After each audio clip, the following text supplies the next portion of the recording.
Welcome back, students. So in our previous lecture we just understand the concept of how to issue shares, and I talked there about, for this lecture we are going to start journal entries regarding issue of shares. So let's see it. When we goes to issue of shares at par, अगर हम जा रहे किसी company के shares issue करने at par, तो याद होगा मैंने उस टाइम पे तुम लोग को बताया था कि कंपनी सबसे पहले इशू ऑफ शेयर के केस में क्या करती है बेटा। कंपनी सबसे पहले जब इशू करना शुरू करती है तो सबसे पहले प्रोस्पेक्टस इशू करती है, बताया था ना, टू इशू प्रोस्पेक्टस। अब जरा ये बताओ बेटा, प्रोस्पेक्टस इशू किया, इसमें कोई भी क्या मॉनेटरी ट्रांजैक्शन हुआ, कोई पैसे लेन देन हुए नहीं ना, तो वहां पे की तो कोई जर्नल एंट्री पास होनी नहीं है। नेक्स्ट थिंग क्या किया था हमने यही किया था क्या, टू रिसीव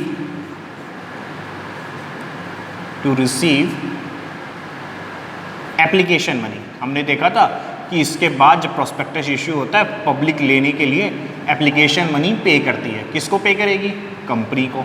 ओके, फिर क्या देखा था, कंपनी जब एप्लीकेशन मनी मिल जाती है तो उन शेयर्स को क्या करती है, अलॉट करती है, याद है ना भाई। ओके, और उसके बाद अगर सारे पैसे एक बार में नहीं मांगे गए तो कंपनी क्या करेगी, कॉल्स करेगी, to make calls on shares. यही था, तो इसी को फॉलो करते हुए हम अब देखेंगे जर्नल एंट्रीज। ठीक, लेट्स सी। सो तो हम सबको पता है जर्नल एंट्रीज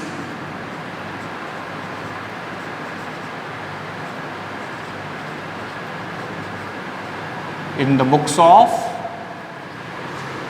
किसकी बुक में हम जर्नल एंट्री प्रिपेयर करेंगे, in the books of company, in the books of बेटा कंपनी। तो हम कंपनी की बुक्स में एंट्री देखते हैं। सबसे पहली चीज, प्रोस्पेक्टस इशू हुआ, इसकी कोई जर्नल एंट्री, तो क्या होगा, सिंपल है, to receive application money. Company को पब्लिक से एप्लीकेशंस रिसीव होंगे। ठीक है, कंपनी को क्या रिसीव होगा, कंपनी को एप्लीकेशन मनी रिसीव होगा पब्लिक से। ऑब्वियस सी बात है, जब हम पैसे रिसीव करते हैं तो कैश और बैंक अकाउंट डेबिट। तो बेटा when the application money received, bank account debit. To, ये पैसे किस चीज के लिए मिले, एप्लीकेशंस के मिले, तो to share application account. Clear है बेटा, टू शेयर एप्लीकेशन अकाउंट। देखो बेटा, अब अगर शेयर्स इक्विटी शेयर है तो हम टू और शेयर्स के बीच में इक्विटी शेयर्स यूज कर सकते हैं, और अगर प्रेफरेंस है तो to preference share application account. इतना कॉन्सेप्ट रखना। ठीक, नेक्स्ट थिंग, शेयर एप्लीकेशन पे जो मनी मिलेगी that is the part of share capital. Yes और नो, सिंपल चीज है। एप्लीकेशन मनी जो मिल रही है वो क्या है, वो पार्ट है हमारे शेयर कैपिटल का। So that's mean that amount should be transfer to share capital. Application पे जो पैसे मिलेंगे वो कहाँ ट्रांसफर होने चाहिए, शेयर कैपिटल में। तो हमारी सेकंड एंट्री क्या हो जाएगी, हमारी सेकंड एंट्री हो जाएगी, ये फर्स्ट एंट्री किसके लिए है, when we receive application, when we receive application. Second entry, application money transfer to capital account. Second entry किसके लिए, application money transfer to share capital account. तो बेटा जब हम ट्रांसफर करते हैं या रिटर्न ऑफ करते हैं तो उस अकाउंट को हम क्या करते हैं, उसके अपोजिट साइड में शो करते हैं। तो एप्लीकेशन पहले क्रेडिट था, अब हम ट्रांसफर कर रहे हैं तो डेबिट हो जाएगा। और टू में क्या बेटा, to share capital account. Now let's see the next thing, application money receive होनी थी, हो गई, और उसको ट्रांसफर कर दिया, दो entry clear. The third entry is what, अब कंपनी चाहेगी कि जो भी एप्लीकेंट्स ने हमें पैसे दिए हैं हम उनको क्या करें, शेयर अलॉट कर दें। हम क्या कर दें बेटा, उनको शेयर अलॉट कर दें। तो कंपनी शेयर्स अलॉट करने के लिए भी पैसे मांगती है। ठीक, तो अब क्या होगा, कंपनी अलॉटमेंट के पैसे कॉल करेगी, ठीक, या शेयर अलॉट करने के लिए पैसे क्या करेगी, ड्यू करेगी, ठीक है। तो ये थर्ड एंट्री किसके लिए, when share allotment money due. Third entry किसके लिए, when share allotment money due. अब पैसे बाकी हैं, आपको ड्यू करके शो करना है, किसके पैसे ड्यू हैं, अलॉटमेंट के। जिसके पैसे भी ड्यू होते हैं वो ड्यू वाला क्या होता है बेटा, डेबिट होता है। तो share allotment account debit to. ये अलॉटमेंट का पैसा मिलेगा तो कहाँ जाएगा, ऑब्वियस सी बात है ये पार्ट है कैपिटल का, तो वहीं हम ट्रांसफर करेंगे। तो लीजिए हमने शो कर दिया कि allotment account debit to share capital account. अब जरा सोचो, पब्लिक को शेयर अलॉट करने के लिए हमने क्या किया, उनसे पैसे कॉल किए, पैसे मांगे कि अलॉटमेंट के लिए आप पैसा दो तो हम आपको शेयर क्या करेंगे, अलॉट कर देंगे। ओके, तो ऑब्वियस सी बात है कि पब्लिक क्या करेगी, आपको पैसे पे करेगी। आपको मतलब किसको, कंपनी को पे करेगी। तो कंपनी एंट्री क्या पड़ेगी, कंपनी को पैसे रिसीव हुए, bank account debit to money receive on what, money receive on share allotment. So to share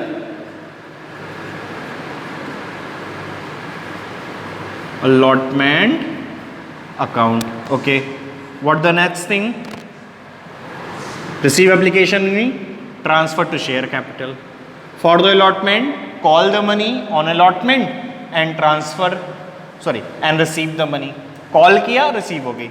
अब बेटा अब क्या करना है, अब तो आपको कॉल करने हैं किसके लिए, जो रेस्ट मनी होते हैं। तो समझो कंपनी ये पैसे जो मांगती है वो अलग अलग वेज में मांगती है। एक बार मांग सकती है फर्स्ट कॉल पे, और एक बार मांग सकती है सेकंड कॉल पे, और एक बार मांग सकती है फाइनल कॉल पे। मतलब जो भी बैलेंस अमाउंट है, सपोज कर लेते हैं 10 रुपीज़ का एक शेयर है, कंपनी ने 5 रुपीज़ की डिमांड की एप्लीकेशन पे, अलॉटमेंट पे 3, तो 5 3 8, 10 में से अगर 8 की डिमांड की तो कितना बचा, 2 रुपीज़ बचा ना।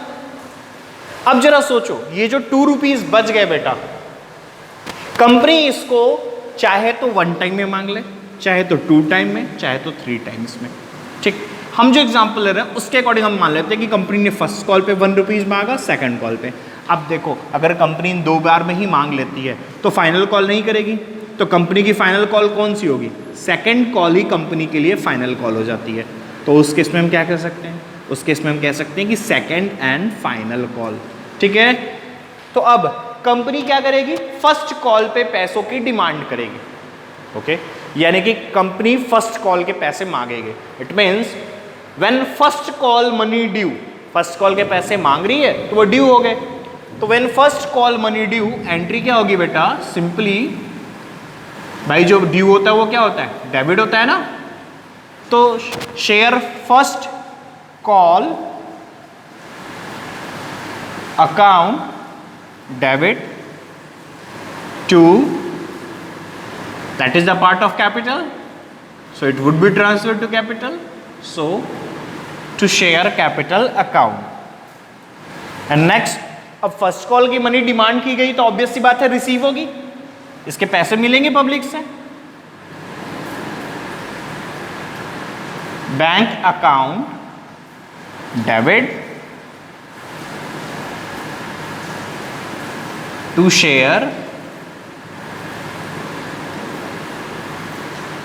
First call account, to share first call account.